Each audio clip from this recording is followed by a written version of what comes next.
말씀의 실제 11월 3일 주일 물침례와 성찬식. 너희가 이 떡을 먹으며 이 잔을 마실 때마다 주의 죽으심을 그가 오실 때까지 전하는 것이니라.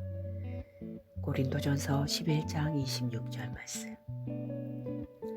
물침례를 받지 않은 상태에서 성찬에 참여하는 것이 옳은지 묻는 사람들이 있습니다. 첫째, 기독교에는 성찬과 물침례와 같은 의식이 있습니다. 마가복음 16장 15절로 16절에서 주 예수님은 제자들에게 온 세상과 모든 사람에게 복음을 전파하라고 명령하시며 물침례의 중요성을 강조하셨습니다. 믿고 침례를 받는 사람은 구원을 얻을 것이요 믿지 않는 사람은 정죄를 받으리라. 마태복음 28장 19절은 말합니다. 그러므로 너희는 가서 모든 민족을 제자로 삼아 아버지와 아들과 성령의 이름으로 침례를 베풀고. 그런 다음 고린도전서 11장 23절로 26절에서 바울은 주님으로부터 받은 중요한 계시를 공유합니다. 그는 주 예수님이 배반 당하신 밤에 있었던 사건을 이야기하면서 성찬식의 깊은 의미를 강조합니다. 결과적으로 물침례와 성찬식은 서로 종속되지 않습니다. 물침례를 받지 않았더라도 성찬식에 참여할 수 있습니다. 성경은 물침례를 받았을 때만 성찬식에 참여할 수 있다고 규정하지 않습니다. 그러나 많은 교회에서는 침례를 받은 교인들을 위해 성찬식을 행하는 경우가 많습니다. 그렇게 하는 것에는 전혀 문제가 없습니다. 많은 사람들이 그렇게 하는 이유는 침례가 예수 그리스도의 죽음, 장사됨, 부활에 대한 완전한 믿음과 헌신의 상징으로 여겨지기 때문입니다. 이는 복음을 완전히 받아들인다는 것을 의미합니다. 초대교회에서는 박해가 닥쳤을 때 성도들에게 그들의 믿음에 대해 묻고 그들이 부인할 경우 그들의 침례 여부를 그리스도에 대한 참된 헌신의 증거로 사용하여 핍박을 하기도 했습니다. 교회는 일반적으로 믿지 않는 사람들에게 침례를 주지 않습니다. 그래서 많은 교회가 진정한 그리스도인은 침례를 받아야 하며 침례를 받은 사람들만 성찬식에 참여할 수 있다고 생각합니다. 이런 행함은 훌륭하며 그리스도인의 믿음에서 침례의 중요성에 가치를 두려는 교회의 갈망과 일치합니다. 기도. 사랑하는 아버지, 나는 성찬식과 물침례가 내 믿음과 하나님께 대한 헌신의 상징이라는 것을 인식합니다. 성찬식에 참여할 수 있는 모든 기회는 사탄, 세상과 그 요소들에 대한 내 승리를 선포하는 것입니다. 주 예수님께서 나에게 그분의 부, 권세, 특권을 주셨다는 선포이며 그 뜻은 지금 집행되고 있습니다. 나는 죄, 아픔, 질병, 죽음, 마귀에 대한 영원한 승리와 통치권을 가지고 있습니다. 아멘.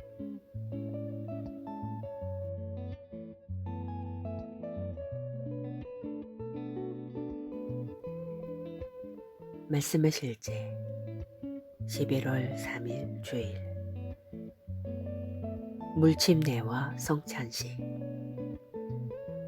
너희가 이 떡을 먹으며 이 잔을 마실 때마다 주의 죽으심을 그가 오실 때까지 전하는 것이니라. 고린도전서 11장 26절 말씀. 물침례를 받지 않은 상태에서 성찬에 참여하는 것이 옳은지 묻는 사람들이 있습니다.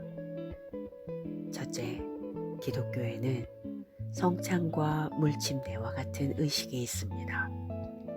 마가복음 16장 15절로 16절에서 주 예수님은 제자들에게 온 세상과 모든 사람에게 복음을 전파하라고 명령하시며 물침례의 중요성을 강조하셨습니다. 믿고 침례를 받는 사람은 구원을 얻을 것이요 믿지 않는 사람은 정죄를 받으리라. 마태복음 28장 19절은 말합니다. 그러므로 너희는 가서 모든 민족을 제자로 삼아 아버지와 아들과 성령의 이름으로 침례를 베풀고, 그런 다음 고린도전서 11장 23절로 26절에서 바울은 주님으로부터 받은 중요한 계시를 공유합니다. 그는 주 예수님이 배반 당하신 밤에 있었던 사건을 이야기하면서 성찬식의 깊은 의미를 강조합니다. 결과적으로 물침례와 성찬식은 서로 종속되지 않습니다. 물침례를 받지 않았더라도 성찬식에 참여할 수 있습니다. 성경은 물침례를 받았을 때만 성찬식에 참여할 수 있다고 규정하지 않습니다. 그러나 많은 교회에서는 침례를 받은 교인들을 위해 성찬식을 행하는 경우가 많습니다. 그렇게 하는 것에는 전혀 문제가 없습니다. 많은 사람들이 그렇게 하는 이유는 침례가 예수 그리스도의 죽음, 장사됨, 부활에 대한 완전한 믿음과 헌신의 상징으로 여겨지기 때문입니다. 이는 복음을 완전히 받아들인다는 것을 의미합니다. 초대교회에서는 박해가 닥쳤을 때 성도들에게 그들의 믿음에 대해 묻고 그들이 부인할 경우 그들의 침례 여부를 그리스도에 대한 참된 헌신의 증거로 사용하여 핍박을 하기도 했습니다.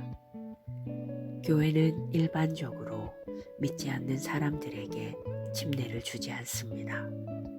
그래서 많은 교회가 진정한 그리스도인은 침례를 받아야 하며 침례를 받은 사람들만 성찬식에 참여할 수 있다고 생각합니다.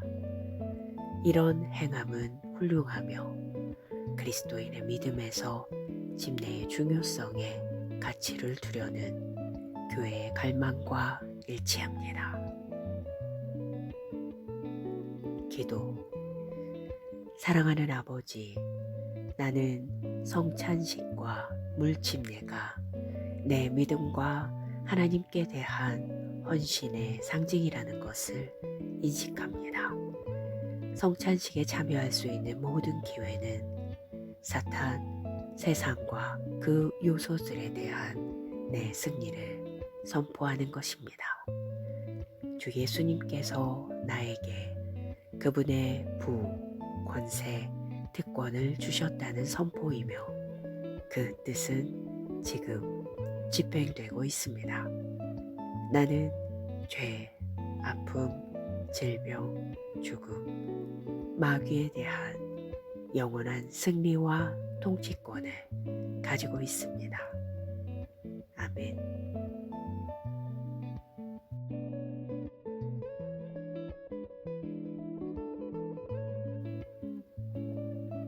말씀의 실제 11월 3일 주일. 물침례와 성찬식. 너희가 이 떡을 먹으며 이 잔을 마실 때마다 주의 죽으심을 그가 오실 때까지 전하는 것이니라. 고린도전서 11장 26절 말씀. 물침례를 받지 않은 상태에서 성찬에 참여하는 것이 옳은지 묻는 사람들이 있습니다. 첫째, 기독교에는 성찬과 물침례와 같은 의식이 있습니다. 마가복음 16장 15절로 16절에서 주 예수님은 제자들에게 온 세상과 모든 사람에게 복음을 전파하라고 명령하시며 물침례의 중요성을 강조하셨습니다. 믿고 침례를 받는 사람은 구원을 얻을 것이요 믿지 않는 사람은 정죄를 받으리라. 마태복음 28장 19절은 말합니다. 그러므로 너희는 가서 모든 민족을 제자로 삼아 아버지와 아들과 성령의 이름으로 침례를 베풀고, 그런 다음 고린도전서 11장 23절로 26절에서 바울은 주님으로부터 받은 중요한 계시를 공유합니다. 그는 주 예수님이 배반 당하신 밤에 있었던 사건을 이야기하면서 성찬식의 깊은 의미를 강조합니다. 결과적으로 물침례와 성찬식은 서로 종속되지 않습니다. 물침례를 받지 않았더라도 성찬식에 참여할 수 있습니다. 성경은 물침례를 받았을 때만 성찬식에 참여할 수 있다고 규정하지 않습니다. 그러나 많은 교회에서는 침례를 받은 교인들을 위해 성찬식을 행하는 경우가 많습니다. 그렇게 하는 것에는 전혀 문제가 없습니다.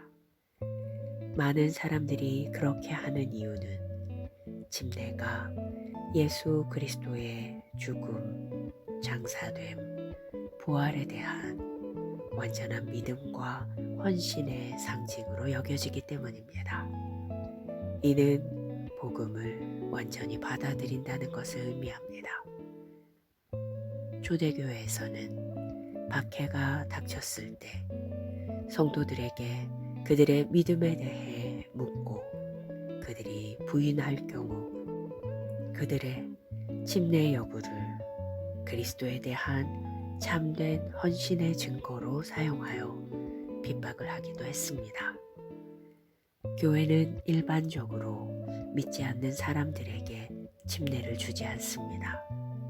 그래서 많은 교회가 진정한 그리스도인은 침례를 받아야 하며 침례를 받은 사람들만 성찬식에 참여할 수 있다고 생각합니다. 이런 행함은 훌륭하며 그리스도인의 믿음에서 침례의 중요성에 가치를 두려는 교회의 갈망과 일치합니다. 기도. 사랑하는 아버지, 나는 성찬식과 물침례가 내 믿음과 하나님께 대한 헌신의 상징이라는 것을 인식합니다. 성찬식에 참여할 수 있는 모든 기회는 사탄, 세상과 그 요소들에 대한 내 승리를 선포하는 것입니다. 주 예수님께서 나에게 그분의 부, 권세, 특권을 주셨다는 선포이며 그 뜻은 지금 집행되고 있습니다. 나는 죄, 아픔, 질병, 죽음, 마귀에 대한 영원한 승리와 통치권을 가지고 있습니다.